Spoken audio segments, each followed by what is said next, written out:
Who am I that the Lord of all the earth would care to know my name, would care to feel my hurt?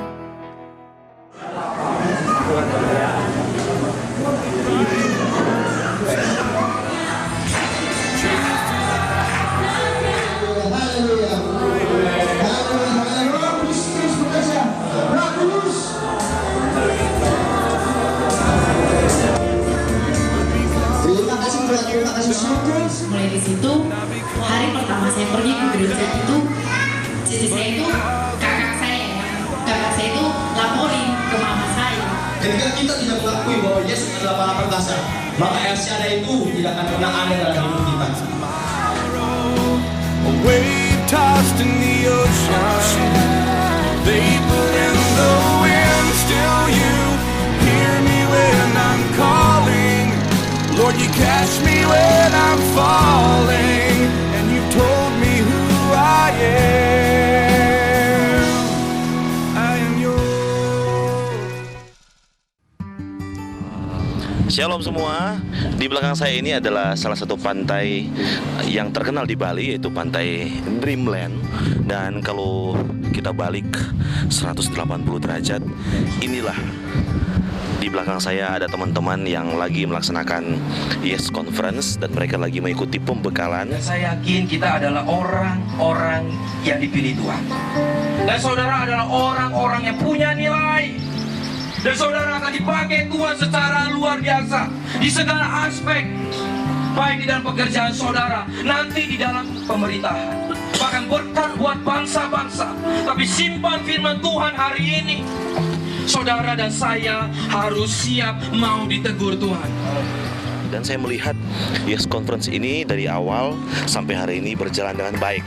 Antusias, semangat, rasa ingin tahu, rasa ingin belajar, semua dilihat dan dapat terlihat dari para peserta yang datang. Conference ini adalah tonggak atau momen supaya Yes yang ada di gereja BS ini bangkit, ya, bangkit dan menjadi leading dan menjadi sebuah semangat yang baru, jadi punya spirit yang baru, sehingga semua teman-teman Yes ada ini yang ikut semua, yang adalah pemimpin-pemimpin Yes dari berbagai daerah, mereka bisa mengerti dan bisa melakukan apa yang dinamakan dengan extraordinary progression.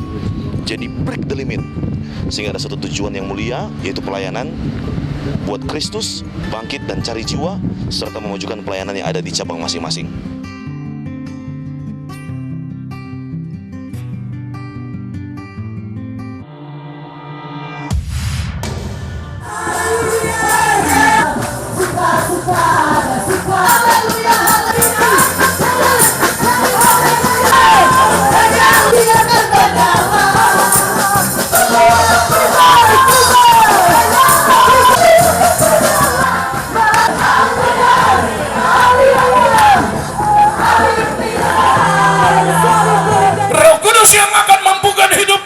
Buah roh itu proses, karunia itu pemberian.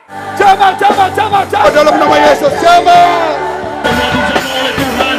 Yesus, sekali Yesus, tetap Yesus.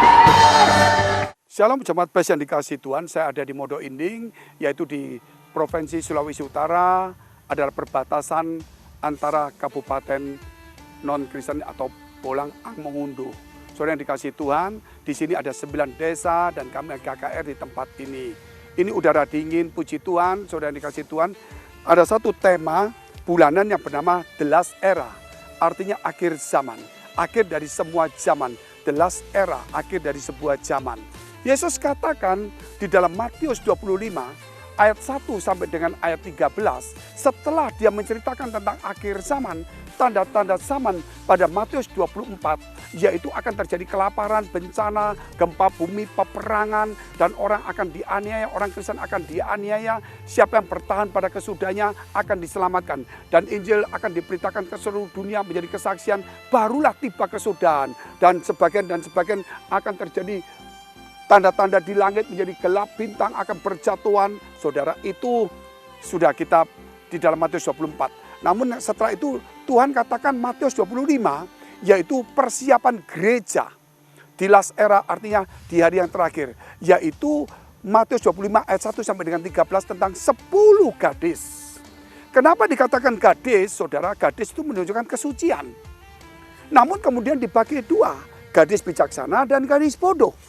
Saudara, bedanya apa gadis bijaksana dan bodoh? Apakah bodoh itu benar-benar bodoh? Tidak. Ternyata yang bodoh itu karena nggak bijaksana saja. Jadi orang Kristen yang pandai, hafal ayat, ngerti roh Tuhan, bisa bicara seminar, ada apinya, ada pelitanya, ada minyaknya, bisa tidur sama-sama, bangun, dengar suara Tuhan. Kalau nggak bijaksana, berarti dia menjadi bodoh.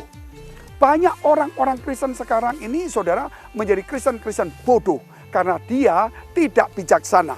Sehingga kekristenan gereja ini mengajak saudara untuk bijaksana, bukan hanya pandai. Itulah yang membedakan. Jadi gereja harus bijaksana. Bijaksana artinya membangun dasarnya dari batu, bukan dari pasir. Sehingga ketika ada bencana, ada masalah, ada sakit penyakit, ada kekecewaan, ada kerugian, dia tidak kecewa, malah dia semakin teguh seperti Yesus katakan, engkaulah Petrus atau Petra, yaitu di atas engkau aku membangun gerejaku. Artinya teguh, batu yang teguh. Kekristenan akan dihantam oleh bencana, fitnah, isu, sakit penyakit, dan semua, tetapi kita harus teguh karena itu kekristenan, saudara. Itu namanya bijaksana. Nah, kita kembali lagi, kita bicara tentang gadis. Gadis itu bicara kesucian.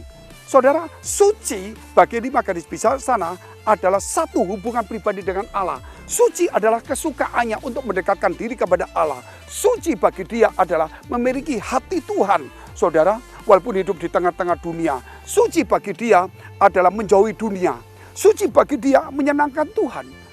Suci bagi 5 gadis bodoh adalah untuk supaya dia dapat karunia Roh Kudus. Suci bagi gadis bodoh adalah sesuatu supaya dia terkenal, supaya dia dilihat sebagai tokoh agama. Suci bagi orang-orang gadis bodoh adalah sesuatu yang dia upayakan supaya dia dilihat orang, dia menjadi kaya, diberkati dengan urapan, saudara. Kesucian bagi dia adalah untuk diperjualbelikan, untuk ditunjukkan, bukan hubungan dengan Allah. Sehingga banyak orang Kristen yang suci, berpuasa, doa, menjauh, tidak melihat TV, doa terus. Namun tujuannya supaya dapat hikmat, supaya khotbahnya lancar, urapan kesembuhan. Tetapi ada Kristen yang memang hidupnya, saudara, melihat TV tapi hatinya suci, suka menolong orang karena dia ingin mendekatkan diri kepada Allah. Itulah perbedaan.